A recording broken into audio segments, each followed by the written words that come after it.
Hey guys, അച്ഛനൊരു ball വാങ്ങാൻ വേണ്ടി ടൗണിലേക്ക് വന്നിരിക്കുക കേട്ടോ. അപ്പോൾ നിങ്ങൾ ആലോചിക്കും, ബോൾ വാങ്ങാൻ ടൗണിലേക്ക് വന്ന്. അച്ഛന് ബോൾ എന്ന് പറഞ്ഞാൽ ഭയങ്കര ഇഷ്ടമായിട്ടോ.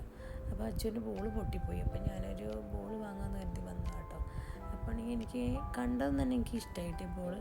അപ്പോൾ ഞാൻ വേറെ ഒന്നും സെലക്ട് ചെയ്യുന്നില്ല, അതന്നെ ഞാൻ എടുത്തു കേട്ടോ. ഇതിനാണെങ്കിൽ ഒരു 80 രൂപ കേട്ടോ, 80 രൂപ ഉണ്ടായിരുന്നു. അപ്പോൾ ഞാൻ അത് മതി പറഞ്ഞു. വേറെ ഒന്നും വേണ്ട, ആ കളർ തന്നെ മതി. അച്ഛനാവുമ്പോൾ പിന്നെ ഇങ്ങനെ കളർഫുള്ള് കണ്ടവനപ്പോൾ ഇഷ്ടമാവും. എൻ്റെ അടുത്ത് ഏതാ വേണ്ടി ചേച്ചിക്ക് ചോദിക്കുക കേട്ടോ. പിന്നെ അത് മതി, വേറെ ഒന്നും നോക്കണ്ട, അത് മതി എന്ന് പറഞ്ഞു. അപ്പോൾ അതങ്ങനെ പാക്ക് ചെയ്യാൻ വേണ്ടി പോവാം കേട്ടോ. അപ്പോൾ ഞാൻ സൈഡിലെ സാധനങ്ങളൊക്കെ ഇങ്ങനെ നോക്കുന്നുണ്ട് കേട്ടോ. എന്തെങ്കിലും ഇനി അവന് ഇഷ്ടമുള്ള എന്തെങ്കിലും ഉണ്ടോ നോക്കാം കേട്ടോ. ടോയ്സ് എന്തെങ്കിലും. വേറെ ഒന്നും വാങ്ങിയൊന്നുമില്ല, ഈ ബോൾ മാത്രം വാങ്ങുള്ളൂ കേട്ടോ. എന്നിട്ട് ഞാൻ വീടെത്തി അച്ഛനും കൊടുക്കാം കേട്ടോ. അച്ഛുട്ടാ, അച്ഛന് ഇഷ്ടമായോ? ഇഷ്ടമായോ?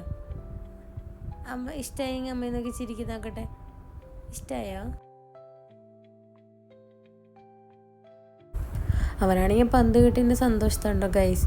അവൻ എന്നെ നോക്കുന്നുണ്ട്, പന്തിക്ക് നോക്കുന്നുണ്ട്, ചിരിക്കുന്നുണ്ട്. അപ്പോൾ പിന്നെ നമുക്ക് അടുത്ത വീട്ടിലേക്ക് കാണാൻ അവൻ സന്തോഷമായിട്ടോ ഗൈസ്. Okay, by.